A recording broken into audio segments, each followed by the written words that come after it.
तुम्हाला पण कारल्याची भाजी आवडते, पण ती नेहमी कडू होते का? एकदा माझ्या पद्धतीने बनवून बघा, अजिबात कडू होणार नाही. बघा किती भारी झाली आहे कारल्याची भाजी, किती चमचमीत दिसते ना. चला रेसिपी बघूया आपण. मी पाव किलो इथं कारले घेतले. यांना आपण कट करून घेऊ. याचे साल वगैरे काही काढायचे नाही, यांना असंच कट करायचे. याच्या आतमधल्या बिया आपण काढून घेऊ, कारण त्या पक्क्या होत्या. आता याला एका वाटीमध्ये 1 चमचा मीठ टाकून मिक्स करून आपण याला पूर्ण मिक्स करून घेऊ. आणि 10 मिनटं बघा पूर्ण मिक्स झालं. आता याच्यावर झाकण ठेवून आपण 10 मिनटं याला असंच झाकून ठेवू, जेणेकरून याला पूर्ण पाणी सुटेल. बघा कारले पूर्ण आपले सॉफ्ट झाले. आता आपण असं याला हाताने दाबून बघा किती कडू पाणी निघते याच्यामधलं. असं केल्याने ना म्हणजे पूर्ण कडूपणा याचा निघून जातो. बघा पूर्ण कडू पाणी निघते. पूर्ण दाबून दाबून याला काढू. आता एका पातेल्यात मी गरम पाणी ठेवलं आहे. आता आपण हे पाणी काढलेले कारले याच्यामध्ये टाकून देऊ.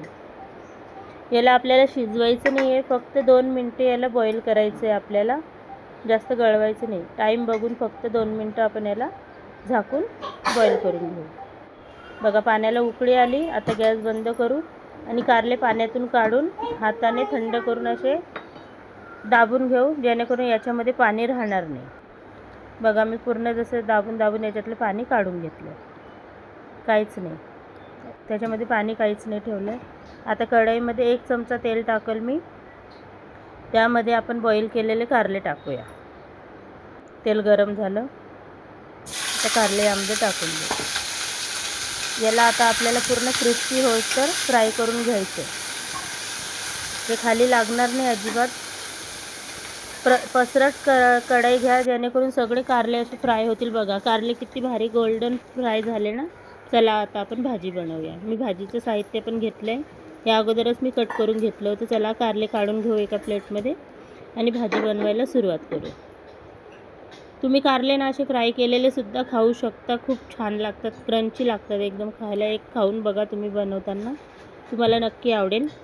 बघा मी सगळ्यात अगोदर कढईमध्ये तेल टाकलं. आता तेल गरम झालं, त्यामध्ये जिरे आणि कढीपत्ता टाकते. कढीपत्ता जिरे चांगले तळतळले. त्यामध्ये एक मोठ्या साईजचा कांदा कापला आहे मी, तो यामध्ये ॲड करेन. आता कांदा चांगला ब्राऊन होस तर आपण याला परतून घेऊ. कांदा आपला ब्राऊन झाला. आता आपण यामध्ये मोठ्या साईजचा एक टोमॅटो ॲड करूया. टोमॅटोला पण चांगला आपण मऊसूत होऊ देऊ. याला फिरवून घेऊ चांगलं. टोमॅटो आपला पूर्ण मऊसूत झाला आहे. बघा पूर्ण ग्रेव्हीमध्ये मिक्स झाला आहे. तर आपल्याला ग्रेव्ही नाही करायची आणि ह्या भाजीमध्ये आपल्याला पाणी 1 चमचाही ॲड नाही करायचं. यामध्ये मी हिरवी मिरची, लसूण आणि कोथिंबीर याचा ठेचा घालते. याला आता आपण पूर्णपणे मिक्स करून घेऊ. बघा पूर्ण मिक्स झालं ते आणि मसालाही आपला छान परतला गेला, तेल सुटलं. आता याच्यामध्ये पाव चमचा हळद आणि 1 चमचा भरून मी चाट मसाला ॲड करते. चाट मसाला नक्की ॲड करा, म्हणजे जेणेकरून कारल्याचा जो राहिलेला कडूपणा आहे ना, तो पण याने पूर्ण बॅलन्स होऊन जाईल. मसाला झाला आपला. आता यामध्ये आपण आपले कारले ॲड करूया. याला मिक्स करू आपण. यामध्ये पाणी अजिबात घालू नका. बघा कारले पूर्ण मिक्स झाले. आता चवीपुरतं मीठ परत एकदा परतून घेऊ. चांगले परतले. बघा पूर्ण झाले ना. याला आपल्याला जास्त शिजवायचं नाही, फक्त आता आपण 2 मिनटं याच्यावर झाकण ठेवू. 2च मिनटं वाफ काढू याची, जेणेकरून मसाला आपल्या कारल्यामध्ये पूर्णपणे मिक्स झाला आहे. आता 1 वाटी मी इथे शेंगदाण्याचं कूट घेतलं आहे. शेंगदाणे भाजून म्हणजे मी मिक्सरला बारीक करून घेतले. जाडसर बारीक नाही आणि जाडही नाही, मीडियम साईजचे कारले शेंगदाणे वाटून घेतले, ते यामध्ये मिक्स केले. आता 1 मिनटं याच्यावर झाकण ठेवू. परत आपण वाफ काढून घेऊ. बघा आपली कारल्याची भाजी रेडी झाली आहे. किती भारी दिसते. वरतून कोथिंबीर ॲड करूया थोडासा आणि सर्व करू. याला मिक्स करून घेऊ. आपली कारल्याची भाजी तयार आहे.